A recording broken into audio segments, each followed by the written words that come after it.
Every time I come into this room, into this cathedral sanctuary, even when it's empty, as it is now, I can hear the many voices of this congregation. I can see their many faces. This is truly a diverse community of faith, and here we try to celebrate unity in our diversity. Very often my eye is drawn to these beautiful stained glass windows that line one side of this cathedral. At the top of one of them are some words of Jesus, which have become the motto of the United Church of Christ, that they may all be one. And then over the entrance to this cathedral, there are some other words of Jesus as he quoted the prophet Isaiah, a house of prayer for all people. Claremont United Church of Christ is in itself a celebration of many voices of unity in diversity.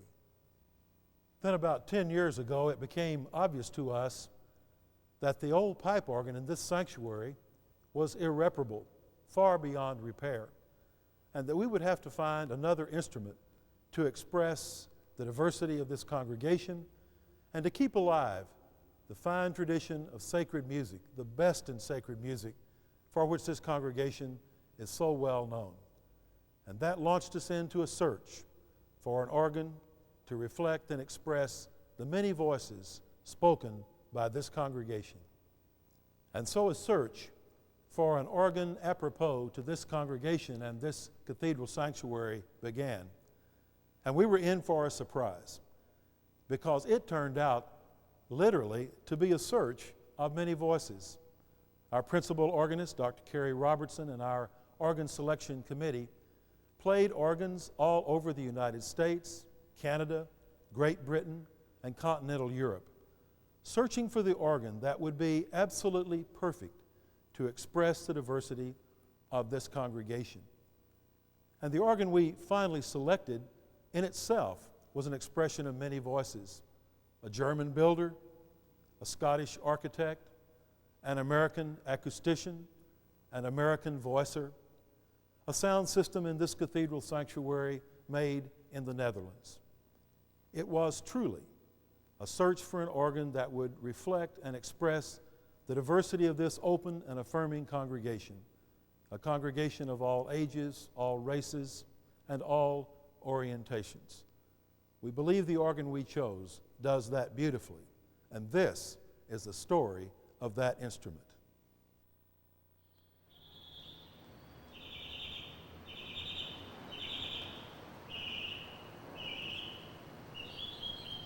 This is the beautiful morning atmosphere which inspires us to make beautiful organs.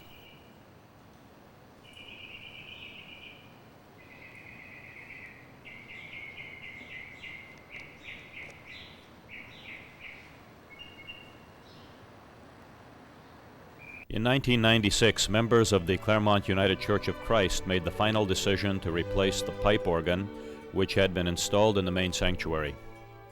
The church is located in the village of Claremont, California, and across from the campus of the Claremont colleges. This is how the church looked in June of 1996, the day before construction would begin. Many projects would need to be done to prepare the room for the new organ. The old organ console was located just behind the pulpit,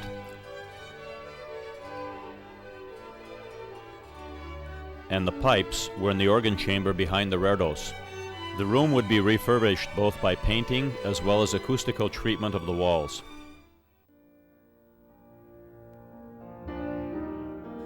The church chose the firm of Glatter Goetz, located in Ovingen, Germany, to build their new organ.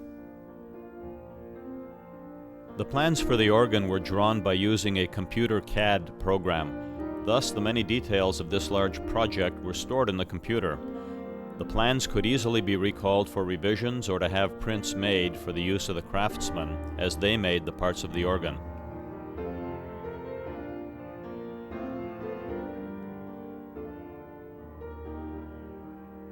The creation of the organ began with wood that had been seasoned over many months. Most of the wood you see is either oak or pine.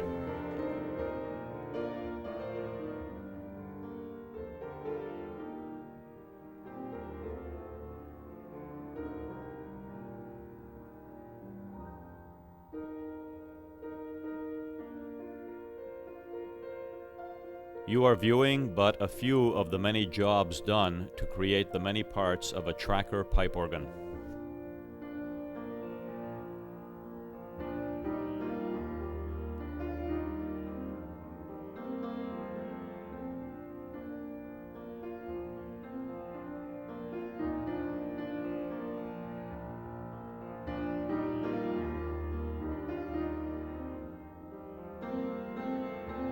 And even as the work progresses, plans are reviewed to ensure every detail has been covered.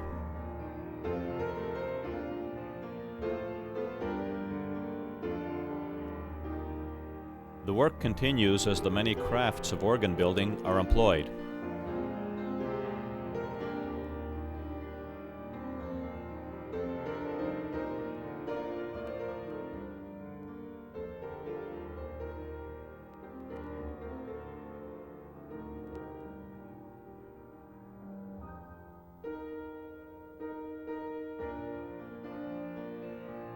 Painting,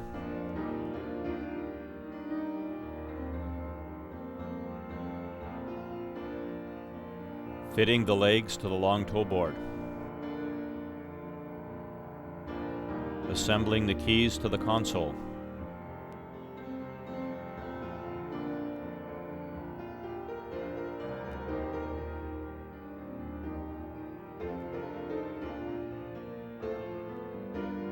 working on the trackers,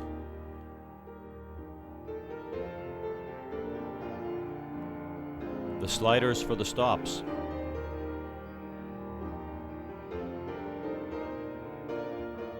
adjusting the coupler of the console's manual,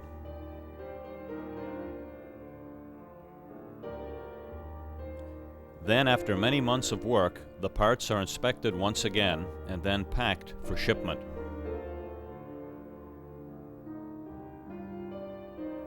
Then loaded into sea cargo containers.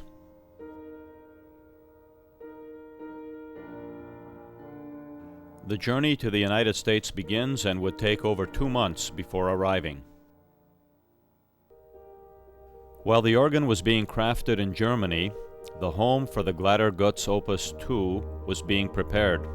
Scaffolding was erected to facilitate the work on the walls and rafters. The altar was moved.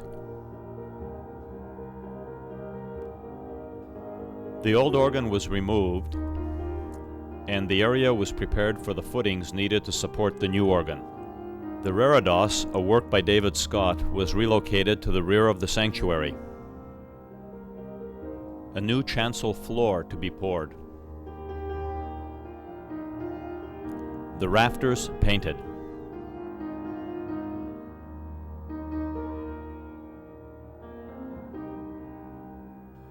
The organ chamber was sprayed with a dark green paint.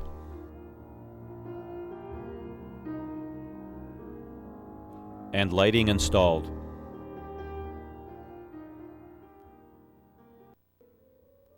Then on March 17, 1997, the organ arrived.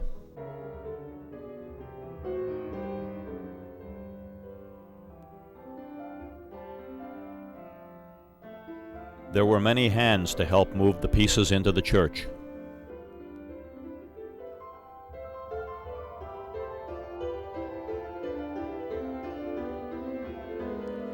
The contents of 4 sea cargo containers filled the aisle of the sanctuary and other rooms of the church.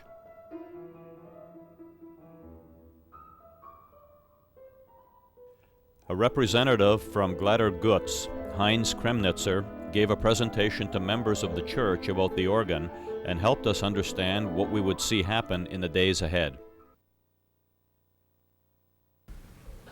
You have a lot of different voices in your organ.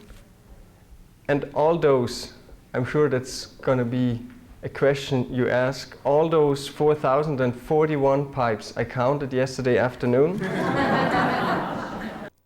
Heinz told us about the 4 main divisions of the organ. They are the positive, grate, pedal, and the swell. When erected, these divisions will be located in the areas where their names now appear. Each division houses many ranks of pipes.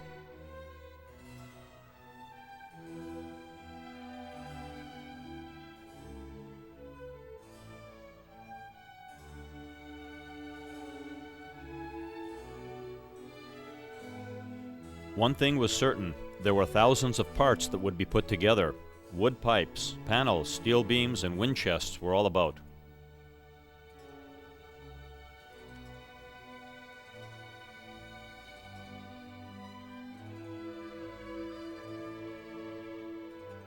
The work began by lifting the panels and I-beams to construct the swell.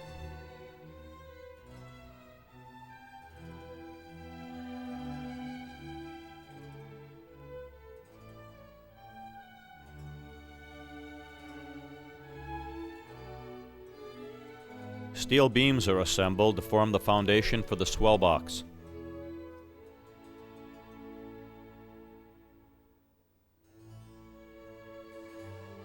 Specially constructed wood panels are put together to create a sound room for the many ranks of pipes which make up a major division of the organ called the swell.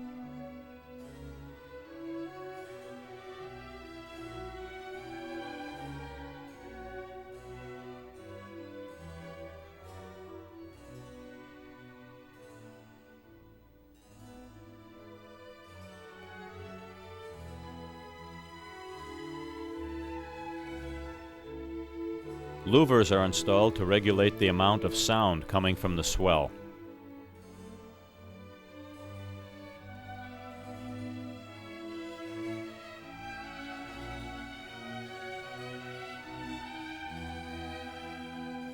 Next, the steel beams for the main structure of the organ were hoisted into place.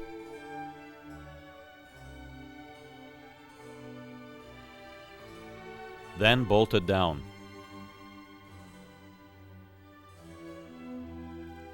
Wooden columns were hoisted into place, covering the steel beam pillars. The wind chest for the positive division of the organ has been installed, and now the sliders for the stops. The toe boards for the pipes were put into position and secured with metal screws.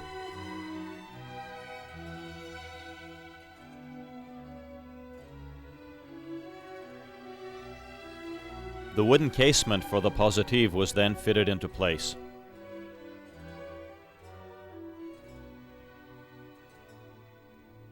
A special Austrian glue was applied to the wood doweling.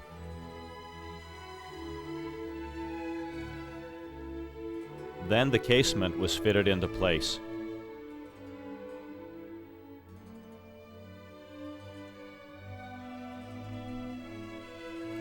And soon the outlines of the positive division can be seen.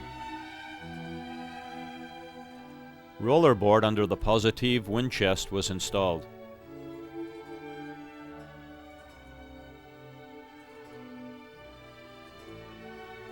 The steel beams that support the pedal division of the organ were put in place.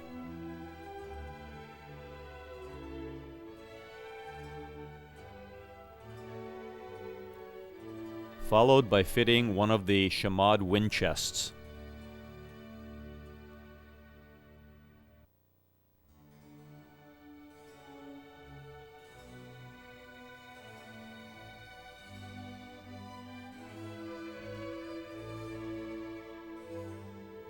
The casement for the base of the pedal was next.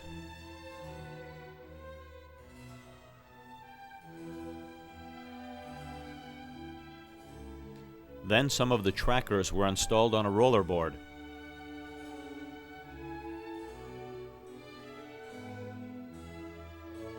And the long trackers of the pedal.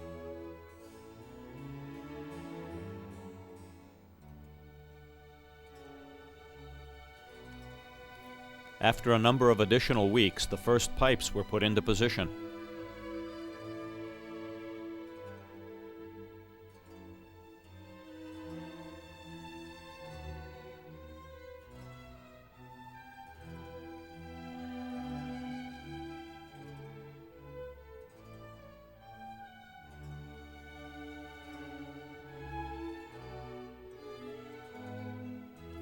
And the console was moved into place.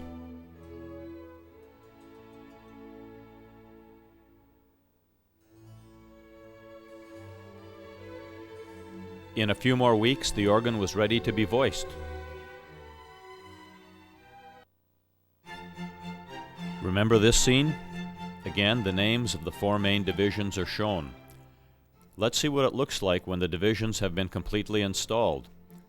The swell is behind the screen and not seen.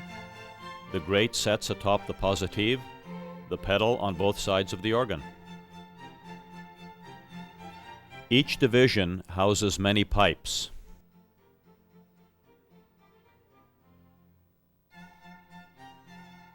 The many voices of the swell.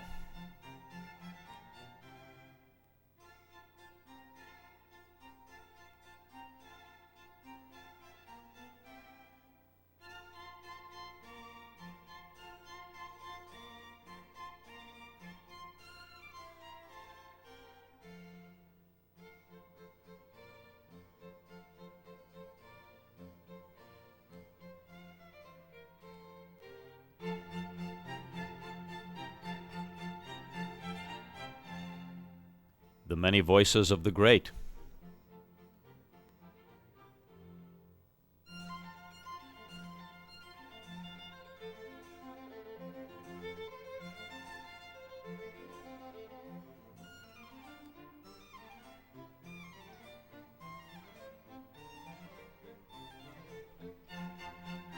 The many voices of the pedal.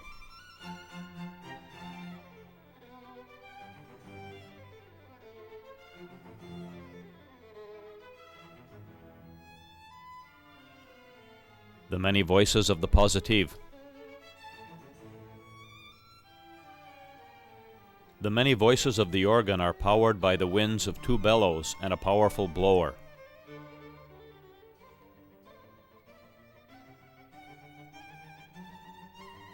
The organ during worship.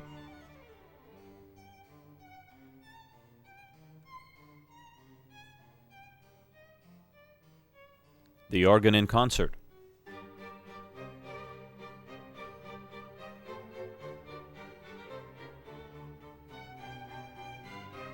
The day of completion and dedication arrived. The key to the organ was passed on to the organ committee and the principal organist. It was February 15th of 1998 when the organ was dedicated during the celebration of worship that Sunday morning.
That same day, the principal organist, Dr. Carrie Coker Robertson, as part of her concert, played a commissioned piece composed by Norberto Ginaldo.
A month later, Daniel Roth performed his improvisation of Eagle's Wings and Simple Gifts.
Other performances included Dick Hyman playing jazz.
David Oliver playing gospel music.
Thomas Annan, the young accomplished artist.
David Craighead, the master teacher and performer.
For this occasion, for this church, for this organ, and for Dr. Robertson, in fact, because I knew all along that she would be the performer of it.